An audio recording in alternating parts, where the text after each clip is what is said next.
don't want to do. But, does the mother resent the child?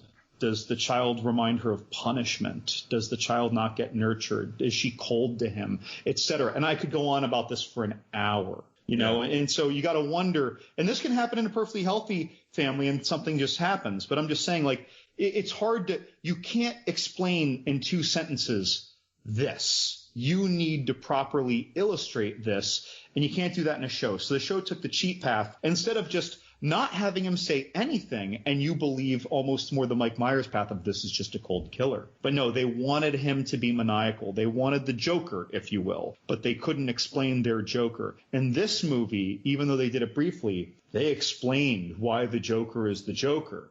They just only spent about 15 seconds of dialogue doing it. But the few things they told us can put us down a deep rabbit hole of psychological revelation. So these Korean films you're referencing. Man, imagine if I made those, John. Right. But honestly, normally you're turning me to them anyway. Yeah. So between the two of us, it's your films that you're turning to me. They are exploring them. They are explaining it to us, and they aren't doing it gratuitously, even if it's violent or brutal or visceral or if there's sexuality to it. They're telling the deepest, darkest truth that led to this malevolence. They are giving reverence that is deserved to the horrors that create these evils. And I think that in a much more subtle way, that's what this installment in the franchise does that basically all the others don't. And I'm not trying to poo-poo part 1. Part 1 I think is fantastic. It's a wonderful film. But here we are expanding on that mythology, but in doing so,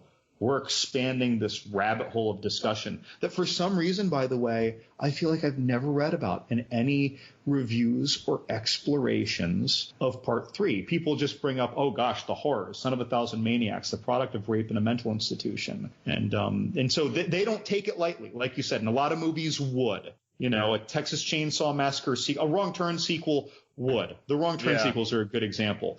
I love them. They're entertaining nonsense, but they take the cheapest path possible to get to their story, psychological or horror punchlines. And in this, as ridiculous as this movie might seem overall, in a world of film discussion, it's very grounded with respect to this. And like you said, you had kind of jumbled the movies together a little bit. I actually didn't. And yet at the same time, I kept seeing this as I saw it as a youth. I kept seeing it for its fun. I wasn't reading between the lines. I watched it casually. Now that I've paid close attention, it's very harrowing at the same time as being kind of, a goofy horror at times. Yeah. So there's my rant.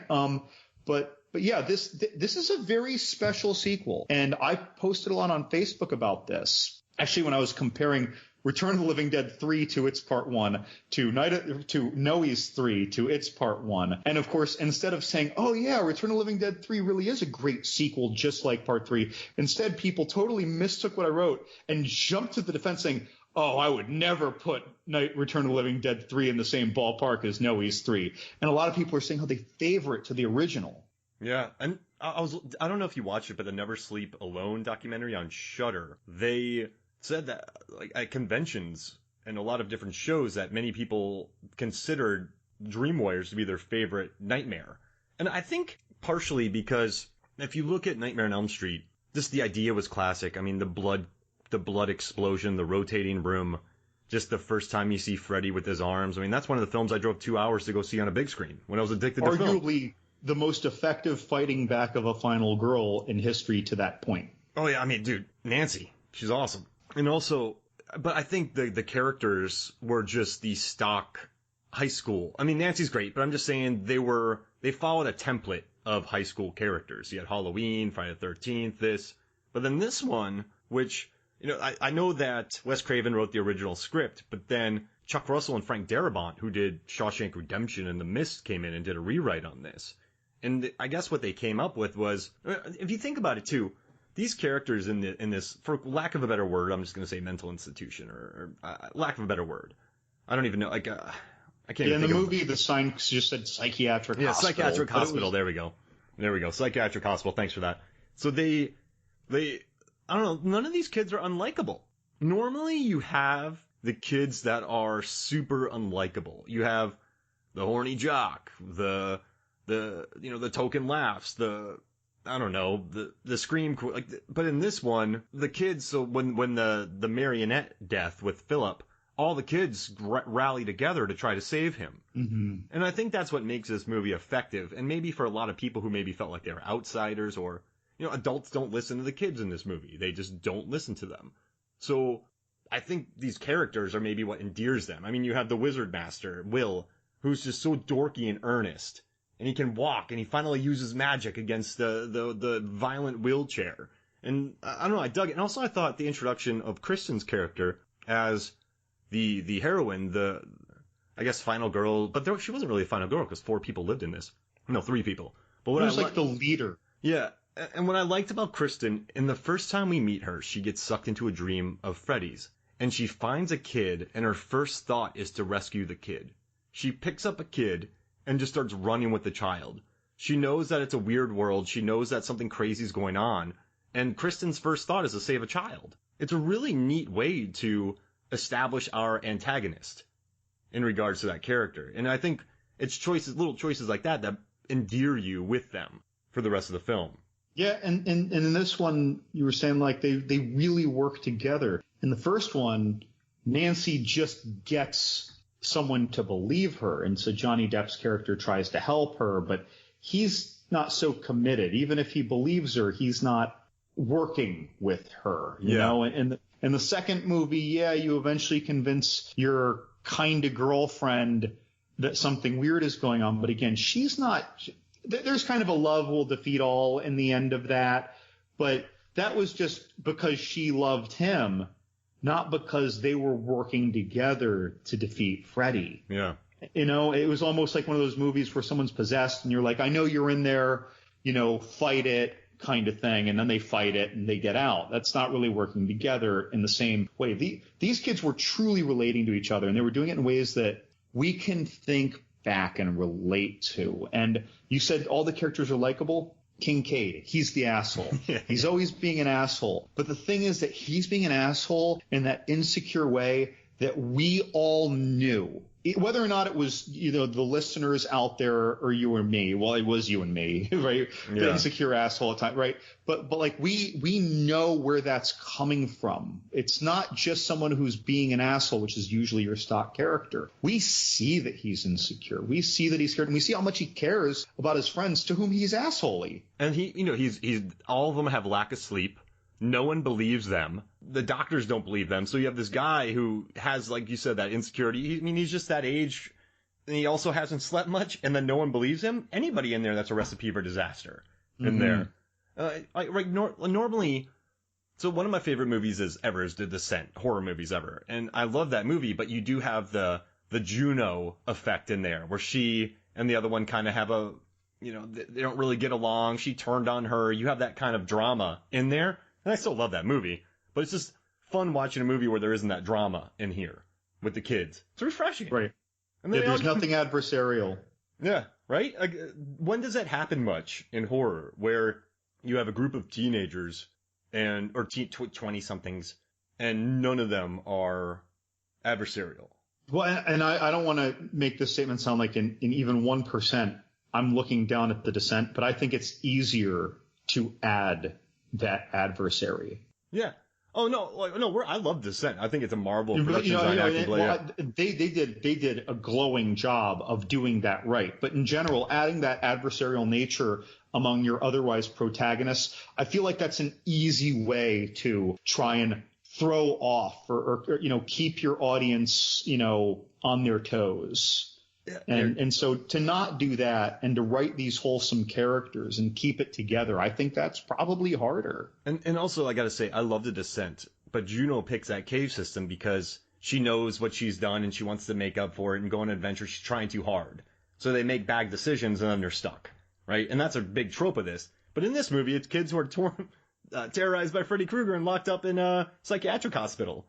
And then they work together. It's a neat... Yeah, it's neat. The greatest adversary is the common trend in 80s horror and in the Noise films, which does a great job of it, is that the adversary usually is not just Freddy, but adults, the parents, the police, whatever it is. No one believes you. And in this, I can't think of the puppeteer's character.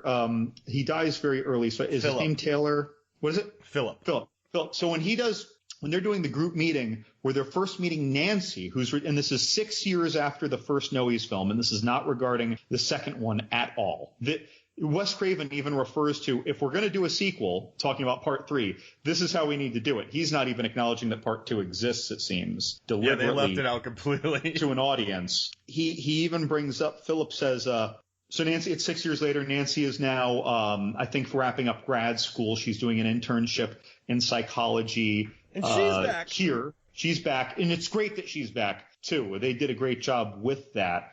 But so they're all being introduced to her, and and Philip brings up, like, it's interesting to me that we put in maximum effort and get minimal results because we're all having the same dream about the same man that's discounted as mass hysteria, but no one seems impressed by the fact that we all said the same things about what we were dreaming before we even got here and met each other. And so that's kind of like the acme of the adversarial ignorance of the adults, that it's one thing to call mass hysteria.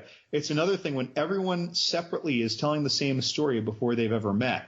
And yet, the head clinician there just discounts it. Just says, oh, this is just your repressed fears and guilt and sexuality that you're dreaming about. But they're all having it. And that was really well put together, too. In the other Freddy movies, everyone's having the same dream. And then they just all of a sudden you just see them sitting there talking. Oh, wow, we're all having the same dream. We got to get this guy. There's like no transition of the journey that you take to understand or find credibility to this. There's no denial. These kids have been forced to face it. Where most characters wouldn't be in that situation. They're forced to face it in front of each other. And they're forced to learn what each other was seeing. They're forced to recognize it. It's again, but the adult adversary is so there when we first meet Kristen's mother. She's coming home at 1 or so in the morning. Where's She's the got bourbon? a man there.